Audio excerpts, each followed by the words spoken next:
What's up, Space Pirates? This is your Admiral, the happily hostile Dr. Disaster. And there was a time when I felt like Nintendo had a really solid relationship with gamers in general.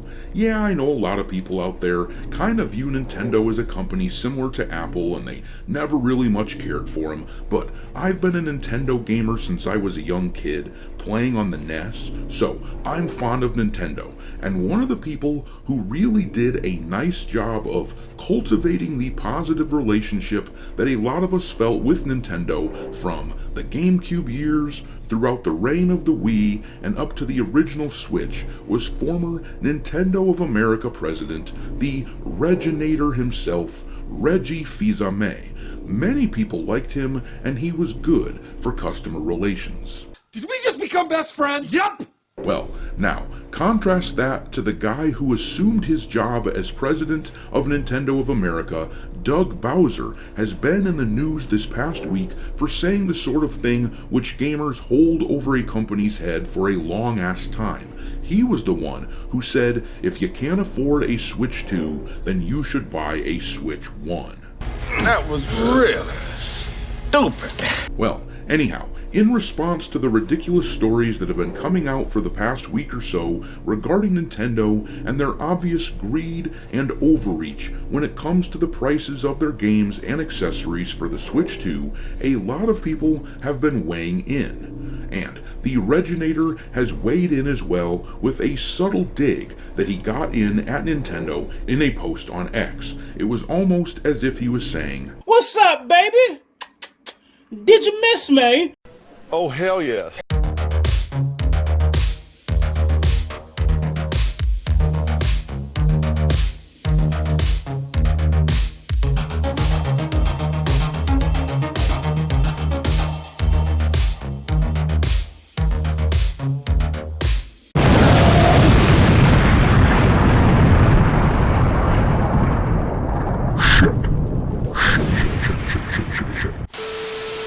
Alright, me hearties, make sure that you hit the like button on this video in order to fend off the evil algorithm monster, share the video with your friends, subscribe to the channel if you haven't already, and don't forget to follow me over on X, where I keep a list of games absolutely lousy with wokeness pinned to my account at all times for your reference. My handle on that platform is Dr. Disaster 1. But anyways, let's take a look at what Reggie Fils-Aime had to say about the shit that Nintendo is trying to pull with the Switch 2. Let's read about what was said in this article here from GameSpot.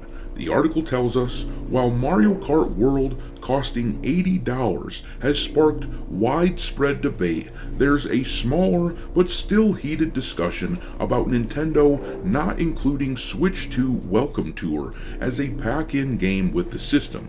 Instead, the digital experience will cost $10. Former Nintendo of America president Reggie Fils-Aime seemingly disagrees with that decision by subtly posting about a previous internal pack-in debate revolving around Wii Sports. On X, Fils-Aime decided this week was the time to make YouTube clips of a years-old interview with IGN in which he recounted fighting with Miyamoto about packing in Wii Sports with Wii for free in North America.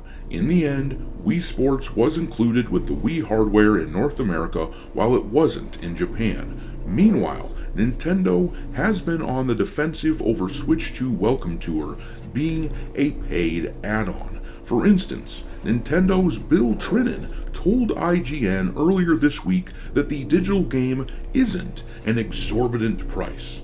Not to mention the fact that, as I said before, Doug Bowser, the successor to the Regginator, he told people they can buy a Switch 1 if they can't afford a Switch 2. Basically, everything that these people say in public these days, everything that is being filtered out to gamers, is just wrong. It is all wrong. They don't know how to communicate with gamers, certainly not in the same way that Reggie used to. But anyhow, let's take a look at this clip that Reggie posted on X. You have a few Miyamoto stories, and one of the ones that stood out to me was during the debate over whether or not to pack in Wii Sports.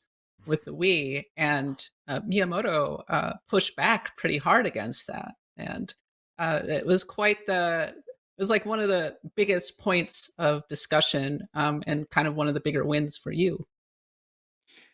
Yeah, it's an understatement to say that Mr. Miyamoto pushed back. During the development of the Wii and the Wii Sports software, again, the goal was, we wanted this system to be attractive not only to the most active players but to new players, and to bring them into the video gaming experience. And we saw Wii Sports as the way to be able to do that, because each of these sports made great use of the Wii Remote. Yeah, I think that Wii Sports being packed in with the Wii was one of the better decisions the company has made in the past 20 years. It was excellent for customer relations, it was a great introduction to the console, and just to give you an idea as to the value that people see with this game, right now, a used copy of Wii Sports sells for something in the ballpark of like $20. Granted, it's an old disc by now and a little harder to find, but the point is that there is real value there.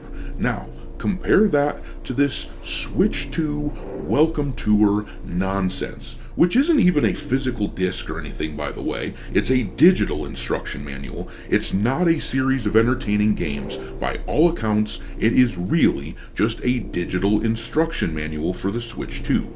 Not only are they not including it with the Switch, but they have the gall to be asking $10 for it. It goes without saying that this is outrageous. If Reggie Fils-Aime was still in charge of things at Nintendo of America, I have no doubt in my mind that not only would he have fought like hell to have that software included with the Switch 2, but he would have done a much better job of communicating with fans and explaining Nintendo's position on raising prices. Now, I think it's kind of an impossible job to make everybody happy about it, but he certainly would have done a much better job at communicating in general. And to be honest, I suspect that Reggie would have been right there along with all of us, pushing back against raising prices on the Switch 2 games in the first place. He always came off as someone who put customers first. He always came off as someone who understood gamers and where we're coming from, which a lot of us really appreciated. But I'm gonna leave it there. What do you think of Reggie Fils-Aime dunking on his old company? Will Nintendo eventually do the right thing and engage with gamers in any meaningful way on this issue of pricing and value, or are they just going to keep on hunkering down and hoping it boils over? And one more question. I've been going back and forth on whether or not I should buy a Switch 2 to stream some of the games for you guys. On the one hand, I feel like I could help everyone decide if there's any value in the Switch 2 by streaming it for you to see, but on the other hand, I don't want to contribute to Nintendo when they are making such boneheaded decisions. Drop your thoughts on all this into the comment section below, and we will talk there. Thanks for watching, me hearties. If you haven't already, your Admiral is inviting you to subscribe to the channel and become a part of the crew. Life as a space pirate may not be glamorous, but there's always plenty of booty.